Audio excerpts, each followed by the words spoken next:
होता है कि 100 स्टूडेंट हैं तो 100 में से 2 स्टूडेंट ऐसे रहेंगे जो वर्णमाला को ऐसा सोचेंगे कि इसको क्यों पढ़ रहे हैं, और 98 मन लगा के पढ़ेंगे।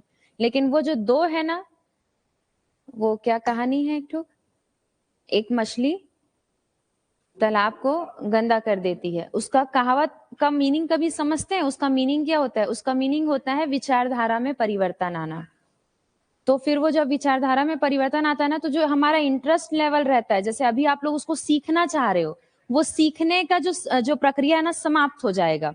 तो फिर मैं कितने भी अच्छे तरीके से आपको बताऊं, आप उसको सीख ही नहीं पाओगे।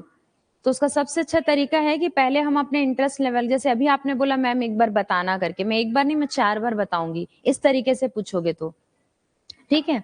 और वर्णमाला बहुत इंपॉर्टेंट टॉपिक है। खास बात यह है कि वर्णमाला हम कितना भी पढ़ लें, 90% स्टूडेंट वर्णमाला के क्वेश्चन गलत करके आते हैं। इसीलिए तो वर्णमाला आज तक आपके सिलेबस में अटका हुआ है। क्यों अटका हुआ है? कभी सोचे हो कॉन्सेप्ट इस चीज को कि वर्णमाला को क्यों रखा है उसमें सिलेबस में? गलत होता है, ठीक है। तो स्थिरता बहुत जरूरी है। हाँ, बस अभी शुरू हुआ है। गुड इवनिंग सभी को। धनेश, राकेश एक बार बताएंगे वॉइस क्लियर है आप लोगों को? तो आज मैं आप लोगों को वर्तनी से रिलेटेड वर्ण विच्छेद चालू कर रही हूँ, ठीक है। कल जब हम वापस आएंगे तो कल आप लोग एक बार अपने तरफ से जो मेरी पहले की क्लास है उसको देख कर आना वर्णमाला को। कल मैं आप लोगों को स्वर की चीजें बताऊंगी, क्योंकि व्यंजन में कुछ नहीं है। व्यंजन का जो मैंने आपको आज एक कोटेशन, एक लाइन दिया है, बस वही व्यंजन है, लेकिन उसको भी एक बार रिपीट कर लेंगे। स्वर को बताना ज्यादा जरूरी है, ठीक है। ठीक, चलिए इधर भी ठीक है बोल रहे हैं। हाँ बढ़िया, कमेंट तो दिखता है इसमें अच्छे से। इसमें सिर्फ मैं ही नहीं दिख रही हूँ, मतलब बाकी तो सब दिख रहा है। मैं भी दिख रही हूँ पर अंधेरा हो गया असल में।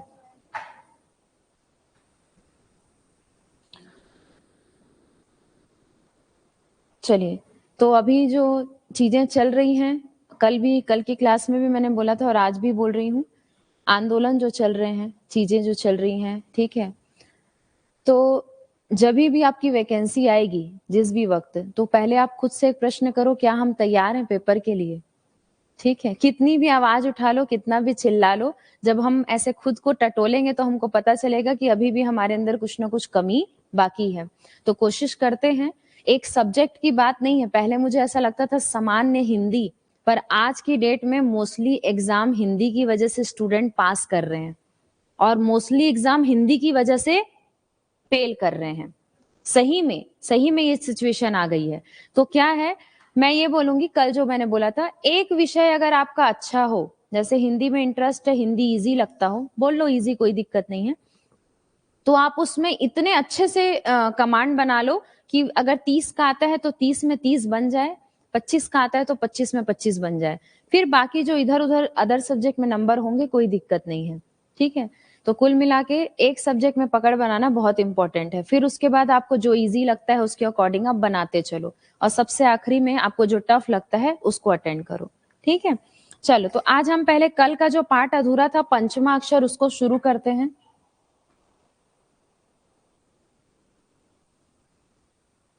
सबको पंचमाक्षर के बारे में पता है? जो स्पर्श व्यंजन हमने पढ़े थे, ये देखो, ये क्या बोल रहे हैं, मैम स्वर को एक बार और बताइएगा, वीडियो नहीं डला है, ठीक है। जबकि ये लोग अटेंड किए हैं क्लास, तो मैं एक बार बताऊं, चाहे आप यूट्यूब में 10 बार देख लें, कुछ भी हो जाए, लेकिन वर्णमाला में पकड़ बनाने के लिए सबसे जरूरी है कल की क्लास। तो कल आप लोग एक बार क्या करेंगे, ऑनलाइन ऑफलाइन दोनों को बोल रही हूँ, स्वर को केवल पढ़ के आइए, ठीक है। जो मेरा पुराना वीडियो मिले है ना, उसमें आज नहीं डला होगा तो मैं डलवा दूंगी, उसको बस आप लोग अपने नजरिए से जितना समझ आता है पढ़ के आइए। उसके बाद मैं उसको डिस्ट्रीब्यूट करना यहाँ पे बताऊंगी कि हमको, जैसे कि हमने घोष से शुरू किया, घोष, अघोष, अल्प प्राण, महाप्राण, व्यंजन एकदम इजी हो गया। अब वैसे ही स्वर को हमको इजी बनाना है, क्योंकि स्वर 8 से 9 तरीके से वर्गीकृत होता है, एक तरीके से वर्गीकृत नहीं होता स्वर, ठीक है। तो जब स्वर को हम वर्गीकृत करने जाते हैं और पेपर में प्रश्न आता है, जैसे आप बता रहे थे संवृत वाला, ठीक है, तो ओष्ठाकृति आ गया, ठीक है, या फिर स्थान आ गया, तो हम फिर वहां पर फंस जाते हैं। तो उसको याद करने के लिए हम क्या करेंगे, एक डायग्राम के थ्रू समझेंगे, वहां जाते ही सबसे पहले आप उस डायग्राम को बना देना, तो फिर वो क्लियर हो जाएगा। ठीक है, कल बताएंगे उसको। हाँ, डल गया है बोल रहे हैं, अब उसको अपलोड कर लो, फिर वो आ जाएगा। ठीक है, ऐसा बोल रहे हैं तो आप लोग भी कर लेना उसको, फिर उसको देख के आना, कल करेंगे अपन। अभी इसको कंटिन्यू करते हैं। चलो, पंचमाक्षर को एक और क्या बोला जाता है?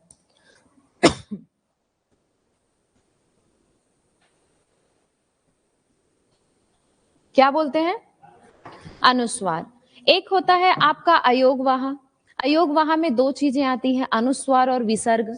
ठीक है, जो कि विसर्ग इस तरीके से दिखाई देते हैं। इस विसर्ग की और इस अनुस्वार की गिनती कहीं पर नहीं होती। ये स्वर में भी काम आते हैं और व्यंजन में भी काम आते हैं। अगर प्रश्न आता है पेपर में कि वर्णमाला में से ऐसे कौन से वर्ण हैं जो स्वर और व्यंजन दोनों में काम आते हैं, या फिर बोल सकता है कि वो स्वर और व्यंजन दोनों हैं, तो वो अयोगवाह है। अगर ऑप्शन में अयोगवाह नहीं दिया है, सिर्फ अनुस्वार दिया है, तो आप टिक कर सकते हो। अगर ऑप्शन में अनुस्वार नहीं दिया, सिर्फ विसर्ग दिया है, तो आप टिक कर सकते हो। ठीक है, क्योंकि जब हम ये लिखते हैं अतः, तो ये त क्या है आपका? व्यंजन, और उसके पीछे में क्या लग गया है? विसर्ग। तो ये दोनों के साथ लगेगा। एक्चुअली में ये ऐसा भी नहीं है इसका कॉन्सेप्ट, ये त को भी आप तोड़ोगे तो यहां से क्या बाहर आता है? अ। तो हमेशा स्वर के साथ ही लगता है ज्यादातर, इसीलिए तो हम इसको कभी भी बचपन से पढ़े हैं तो कुछ इस तरीके से पढ़े हैं। अम और आहा बोल सकने के लिए, स्वर का सहारा लेने के लिए। ठीक है, तो इसको क्या बोला जाता है? पंचमाक्षर को अनुस्वार बोला जाता है। कौन कौन से होते हैं पंचमाक्षर?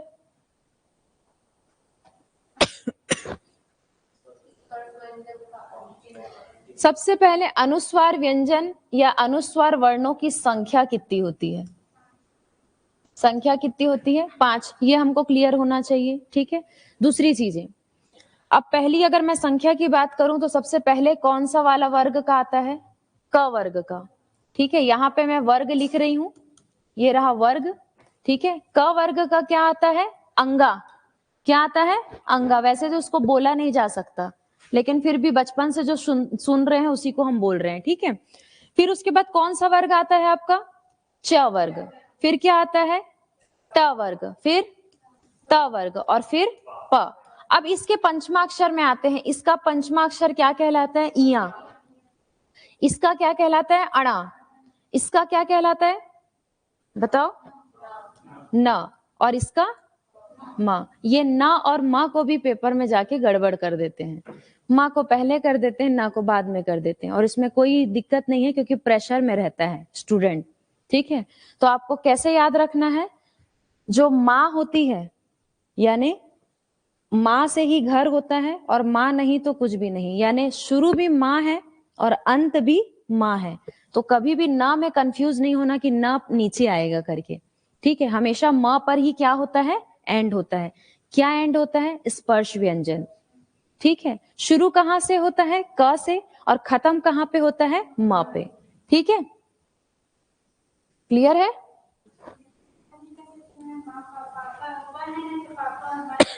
बिल्कुल कर सकते हैं। और एक चीज और याद रखना, ट्रिक कुछ भी हो, आप अपने तरीके से याद करने का, ये मेरे तरीके हैं, मैं अपने तरीके आपको अपना अनुभव साझा कर रही हूँ। आपको जो इजी लगता है आप उस ढंग से याद करो, लेकिन तरीका वही रखो जो आपके दिमाग में स्थायित्व बनाए। जो आज याद किया, कल याद किया और फिर परसों भूल गए पेपर देखते, वैसा तरीका नहीं अपनाना। ठीक है, तो हमारा जो वर्ग शुरू कहां से हुआ है? क से। तो कल हो चाहे आज हो, हमेशा अंत किससे होगा हमारा? माँ से। शुरुआत भी उसी से हुई है और खत्म भी उसी से ही होता है, यानी माँ के जीवन में रहते ही खुशियां रहती है, और माँ के जाने के बाद जीवन जीवन ही नहीं बचता, चाहे कोई कितना भी बोल ले, लेकिन जीवन अधूरा हो जाता है माँ के बिना। ठीक है, तो ये हो गया। अब बात करते हैं इसमें कि इसका क्या अर्थ होता है, क्यों मैं इसके बारे में आज आप लोग को पढ़ा रही हूं।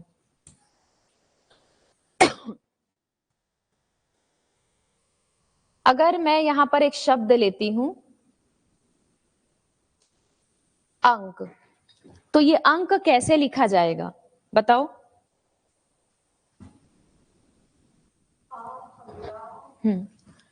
अ, बोलो बोलो। ठीक है, क। ये अब ये ऐसा क्यों हुआ है? तो ये जो अनुस्वार दिख रहा है आप लोगों को, ये अनुस्वार जो दिख रहा है, ये अनुस्वार किस में बदल गया है? पंचमा अक्षर में। यानी कि किसके पंचमा अक्षर में? क के। क का पंचमा अक्षर क्या है? अंगा। जब भी अनुस्वार को पंचमा अक्षर में बदलना हो, यानी ऊपर से बिंदी हटाने बोला जाए वर्तनी में, आपको बोला जाए कि वर्तनी में बिंदी हटाने वाला इनमें से निम्न में से कौन सा सही है, तो हमेशा इसको देखोगे आप। अंक लिखा हुआ है तो अंक का पंचमा अक्षर क्या होगा? अंगा। तो बिंदी हटा के हम क्या लगा देंगे? अंगा। इसको एक और तरीके से हम लिख सकते हैं। कैसे लिख सकते हैं? ऐसे। आपको पता होना चाहिए कि अनुस्वार और विसर्ग दोनों के दोनों आधे अक्षर होते हैं। कैसे होते हैं? आधे, पूर्ण नहीं होते। पूर्ण नहीं होने की वजह से वो किस रूप में आ जाते हैं? पदेन रूप में लिखे जा सकते हैं। तो अंगा में जो ये क है, ये किस रूप में है? ये पूर्ण रूप में है। क जो है पूरा है और जिस पर लगा है वो क्या है? आधा है। ठीक है, तो अंक को लिखने का तरीका समझ आया। अब ये अंक लिखे हैं, वैसे ही हम लिखते हैं अंग। ठीक है, एक एक एग्जाम्पल लेना था। चलो यहां पर से अब मैंने लिख दिया अंग। बताओ ये कैसे होगा? तो यहां पर भी क्या होगा? यहां पर भी यही आएगा। क्यों आएगा? क्योंकि ये ग है और ये क वर्ग का ही अक्षर है। तो कहने का तात्पर्य ये है कि क का जो पंचमा अक्षर होगा, या च का, या ट का, या त का, या म का, प का, जो भी पंचमा अक्षर होगा उस पूरे वर्ग के लिए इस्तेमाल होगा। क ख ग घ सब के लिए इस्तेमाल होगा। ठीक है, तो ये अंग हो गया। ठीक है, इसको भी हम इस तरीके से लिख सकते हैं। याद बस रखना कि बिंदी नहीं लगेगी। ठीक है, ये ऐसे लिख सकते हैं अंग। ठीक, अब अगर मैं यहां पर एक शब्द ले लेती हूं, घंटा। चलो बताओ। तो यहां पे कौन सा पंचमा अक्षर लगेगा? कौन सा वाला लगेगा? ये। तो ये ऐसे लिखेगा? नहीं। क्यों लिखाता है आधा? ये पेपर में आया था प्रश्न। क्यों लिखाता है? तो हमेशा ध्यान रखना, अनुस्वार कभी पूरा नहीं होता, इसीलिए हमेशा क्या लिखाता है? आधा। अब ये तो ऑलरेडी आधा है। ठीक है, तो यहां पर वर्तनी में हम सीखेंगे कि जो गोल पेंदी वाले वर्ण होते हैं और जो खड़ी रेखा वाले वर्ण, ये खड़ी रेखा है, ये देखो, ये खड़ी रेखा के साथ है, और ये गोल पेंदी है, इसमें कोई डंडी नहीं है। तो जिसमें डंडी नहीं होती उसका आधा वर्ण के नीचे में क्या लगता है?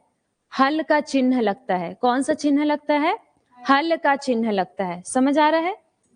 और यहां पर कोई हल के चिन्ह लगाने की आवश्यकता नहीं है। तो बताओ वहां पे क्या त्रुटि दिखाई दे रही है? नहीं समझ आया? भाई त्रुटि ये है ना जी। हाँ, इसलिए मैं रुकी थी उस लाइन तक आते तक। यहां पर तो आपने आधा लिख दिया क्योंकि ये सिरोरेखा वाला है, पूरा पूरा पूर्ण रेखा वाला, तो यहां से हमने इसकी लाइन हटा दी और इसको आधा लिख दिया। लेकिन आप इसको कैसे आधा लिखोगे? तो इसको आधा लिखने के लिए क्या करना है? हमको हल चिन्ह का प्रयोग करना है। तो जब पेपर में आया था तो एक में हल चिन्ह नहीं था, एक में हल चिन्ह था और एक में अम की मात्रा थी। कंफ्यूजन हो गया और डायरेक्ट जो पहले आपने बताया वही लिख दिए हमने। तो याद रखना कि ये हमेशा आधा ही रहेगा। ठीक है, अब लाइन से जितने वर्ण बता रही हूँ सब में नोटिस करना कि आधा हो रहा है कि नहीं। जहां नहीं होगा आप लोग बताओगे। ठीक है, समझ आ गया ना? तो यहां पर सब में प्रयोग होगा, लेकिन याद रखना इसमें, इसमें और इसमें प्रयोग नहीं होगा, क्योंकि ये ऑलरेडी क्या है? डंडी वाले वर्ण है। ठीक है, क्लियर है? चलो अब बताना, सिर्फ फर्स्ट वाले को छोड़ के ना। फोर्थ में लिखने जा रही हूं पंच। पंच क्या आएगा? ई आएगा। और हलंत आएगा? नहीं आएगा। हाँ, रेखा है। देखो, इसको मैंने यहां तक बताया और इसको छोड़ दिया। ठीक है, पर नोटिस करना मैंने गोला किसमें करके रखा है? सिर्फ गोल पेंदी वाले में, बाकी सब लाइन वाला है। तो सब सिंपल लिखाएगा, लेकिन सिर्फ किस में लगेगा? हलंत, इस पर। ठीक है, ये पीडीएफ चला जाएगा, तब बाद में और अच्छे से नोट्स बनाना। अभी सिर्फ समझते जाओ जितने अच्छे से समझ सकते हो।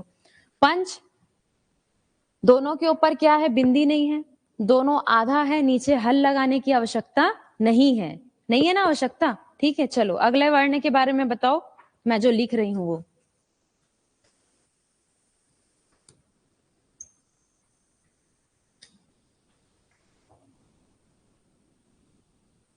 बताओ।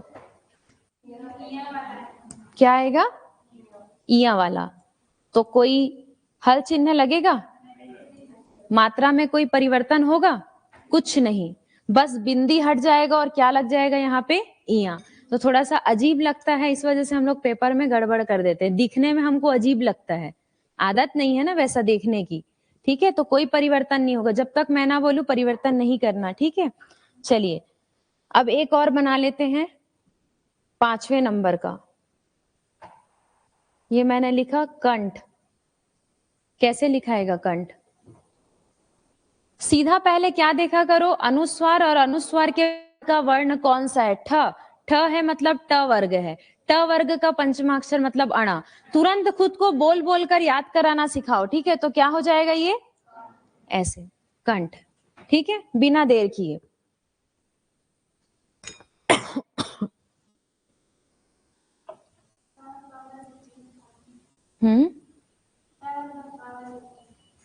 चलो अब इसका करते हैं, जो सबसे हमको सीखना बहुत जरूरी है। कौन सा नंबर था वो? 5वां।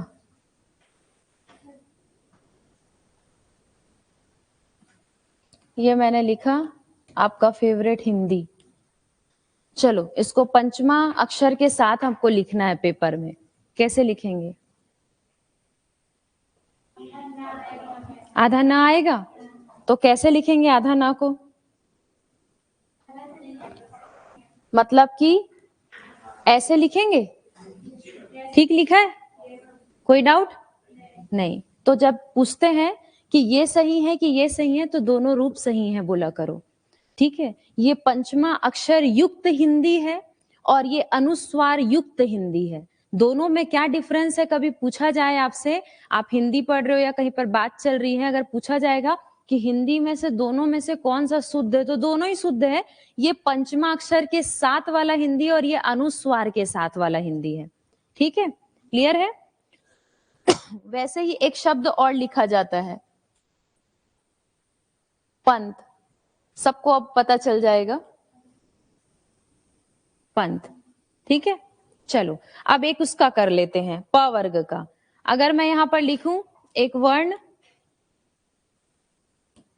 अंबा, सबसे पहले अनुस्वार, अनुस्वार के बाद तुरंत देखना कौन सा वर्ग है? ब। ब वर्ग है लास्ट वाला, प वर्ग का। प वर्ग का पंचमा अक्षर लास्ट है मतलब म है, तो क्या हो जाएगा? अंबा। ठीक है, समझ आ गया यहां तक? ठीक है, ये पूरा जो कॉन्सेप्ट है पंचमाक्षर का, यहां से भी एक प्रश्न वर्तनी में हमेशा आता है, लेकिन गड़बड़ हो जाता है। ठीक है, अब कैसे आता है ये हम देखते हैं आगे। इतना आप लोगों को समझ आया कि नहीं कि पंचमाक्षर का परिवर्तन जो हमने सीखा, और दूसरी चीज ये वाली चीजें जो ये नीचे लग रहा है। नीचे क्यों लग रहा है? क्योंकि जो लिख रहे हैं वो आधा है, आधा होने के कारण पूर्ण वर्ण को नीचे लगा देते हैं सहारा देने के लिए। पदेन रूप में पूर्ण अक्षर क्यों लगता है? क्योंकि झुकता वही है जो हमेशा बड़ा होता है, पूर्ण होता है, परिपूर्ण होता है। जिसके अंदर घमंड होगा, कपट होगा, छल होगा, वो कभी भी अकड़ में ही रहेगा, वो कभी झुकना नहीं चाहेगा। इसीलिए बोलते हैं कि अधूरा ज्ञान और आधे अधूरे अक्षर हमेशा अड़े हुए रहते हैं। ठीक है, और जिसके अंदर विनम्रता है वो हमेशा क्या रहेगा? पदेन रूप में रहेगा। ठीक है, क्लियर है? चलो आगे बढ़ते हैं थोड़ा सा और इसी पेज में। अब आप लोग लिख सकते हैं मेरे साथ, सबके सब लिख सकते हैं एक लाइन छोड़ के। नोट है ये,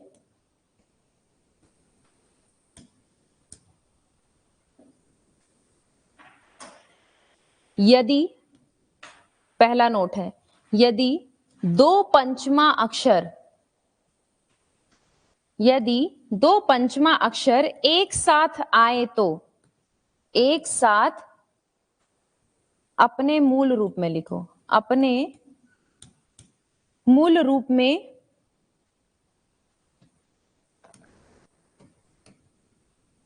ही प्रयोग होते हैं। यदि को हटाना पड़ेगा। दो पंचमा अक्षर एक साथ अपने मूल रूप में ही प्रयोग होते हैं, ये सही जम रहा है। दूसरा लिखेंगे, पहले इसके उदाहरण को समझ लो कैसे बोलना क्या चाह रहा है। जैसे कि मैंने लिखा अक्षुण्ण, अक्षुण्ण, ठीक है। पहले लिख देती हूं निम्न, अन्न, चम्मच, ये पूछा गया था, जन्म। बताओ इस लाइन को लिखने के बाद क्या समझ आ रहा है, ये जो सब लिखा है उससे?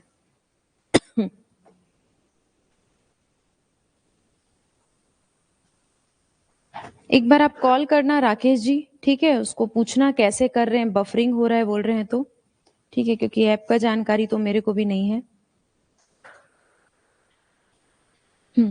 दो पंचमा अक्षर एक साथ अपने मूल रूप में ही प्रयोग होते हैं, इंपॉर्टेंट लाइन है ये।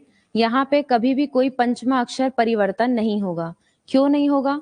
क्योंकि अगर मैं देखूं ये अणा है, ठीक है, तो ये जो है वो इसका पंचमा अक्षर ये खुद ही है, तो ये अधूरे रूप में ही रहेगा, ठीक है। अगर मैं देखूं यहाँ पे म लगा हुआ है और पीछे न है, तो दोनों अलग अलग है। न जो है वो किस ग्रुप का है? त ग्रुप का है, और म जो है वो प ग्रुप का है। तो फिर आप कैसे लिखोगे? तो जब भी दो पंचमा अक्षर एक साथ आते हैं एक ही लाइन में, तो वो नॉर्मल आते हैं, जैसा वो लिखाते हैं, यानी एक आधा रहेगा और एक पूरा रहेगा, लेकिन इसमें बिंदी में परिवर्तन नहीं होगा, यानी कि अनुस्वार नहीं आएगा, ठीक है, अनुस्वार नहीं आएगा। बदले में आप उसकी बिंदी नहीं बना सकते जबरदस्ती, ठीक है। अन्न को नहीं बना सकते, चम्मच को नहीं बना सकते, जन्म को नहीं बना सकते। कारण अगर पूछा जाए तो कारण ये है, क्योंकि अभी क्वेश्चन ऐसे ही आ रहे हैं कि ये जो शब्द लिखा है इसमें चार में से एक कारण बताओ, क्या कारण है? तो कारण ये है कि यहाँ पर जब दो पंचमा अक्षर आएंगे तो उसमें कोई परिवर्तन नहीं होगा, वो अपने मूल रूप में ही रहेगा। तो देखो ये अपना मूल रूप में ही है सब, बस एक क्या है, आधा है, और एक क्या रहेगा, पूरा। मूल रूप का मतलब होता है अनुस्वार नहीं होना, मूल रूप में रहना वास्तविकता में। और ये सब क्या है? ये मूल रूप नहीं है, ये अनुस्वार में परिवर्तन है, बदला हुआ रूप है ये, ठीक है। मूल रूप तो ये है। बिंदी का क्या अर्थ निकल के आ रहा है आपको बाद में पता चल रहा है ना। जैसे यहाँ एक ही बिंदी में म है और यहाँ इसी बिंदी का अर्थ क्या है? न है। तो जहां पे हमको बिंदी का अर्थ पता चल रहा है वो मूल रूप है, और जहां बिंदी में है मतलब वो मूल रूप नहीं है, वो अनुस्वार रूप है। आप कंफ्यूजन में रहेंगे। एक ही बिंदी का 5 शब्द होता है अलग अलग, ठीक है। तो मूल रूप ये कहलाता है। तो पेपर में ध्यान रखना कि किसको मूल रूप बोलते हैं। अनुस्वार रूप में कोई कंफ्यूजन नहीं, बिंदी वाला जो है वो क्या है? आपका अनुस्वार है, ठीक है। ये मैं मान लूं आपको समझ आया, ठीक है। आगे बढ़ते हैं। दूसरा नोट लिखेंगे,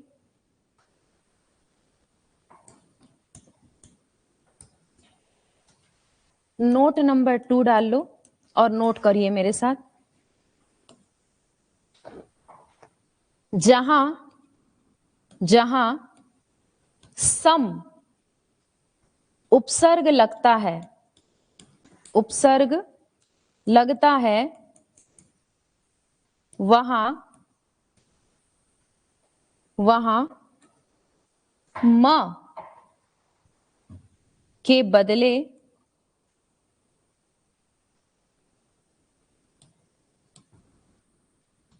अनुस्वार का प्रयोग होगा, ठीक है। समझ आ गया?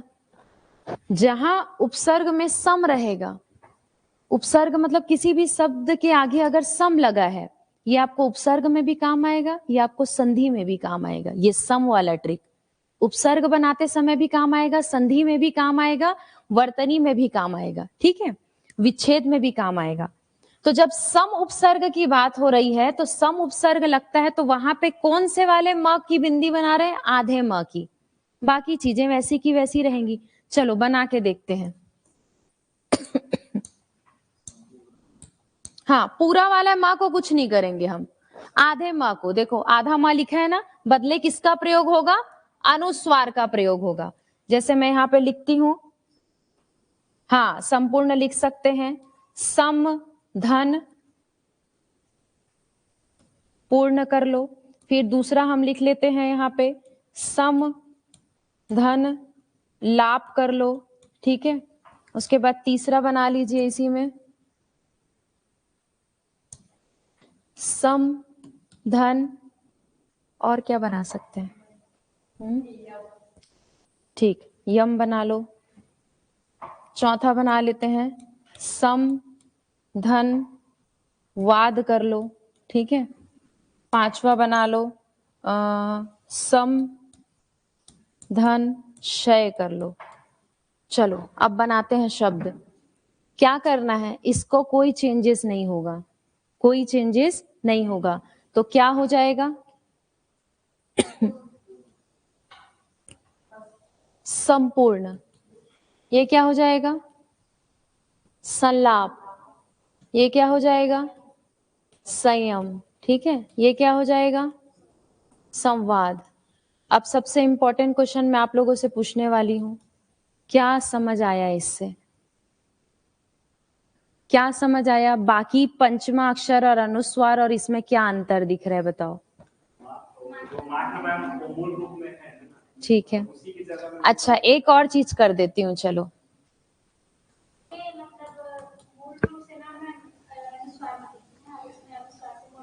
नहीं बेटा, अभी ये मेन जो आपका टॉपिक है यहाँ से चालू हो रहा है।